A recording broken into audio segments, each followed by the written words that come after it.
New ইয়র্কে অনুষ্ঠিত হয়ে গেল মেট গালা 2025। এই অনুষ্ঠানে শুধুমাত্র বলিউড বা হলিউড নয়, গোটা বিশ্বের তারকারা উপস্থিত হন। রেড কার্পেটে অনন্য সাজে হেঁটে যান তারকারা। প্রতি বছর তারকাদের অনবদ্য লুক দেখার জন্য অধীর আগ্রহে অপেক্ষা করে থাকেন ভক্তরা। তবে এবছর মেট গালা অনুষ্ঠানে তাক লাগিয়ে দিয়েছেন ভারতীয় তারকারা। প্রথমেই বলতে হয় শাহরুখ খানের কথা। এই প্রথম মেট গালা অনুষ্ঠানে অংশগ্রহণ করলেন তিনি। বান্ডেল থাকলে প্রতি সেনমানিতে টাকা বাঁচবে। বিকাশ সেনমানি বান্ডেল কিনে জিতুন প্রতি লেনদেনে। কালো পোশাকে শাহরুখকে দেখে আক্ষরিক অর্থেই বাদশার মতো লাগছিল। হাতে লাঠি, গলায় লকেট, হাতে বহু মূল্যবান ঘড়ি এবং আঙুলে বেশ কয়েকটি আংটি।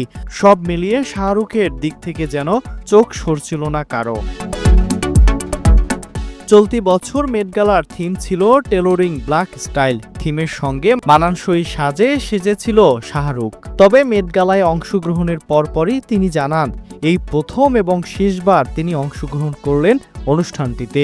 শুধুমাত্র সন্তানদের মুখে হাসি ফোটাতে মেট গালায় অংশ নিয়েছেন বলিউড কিং খান।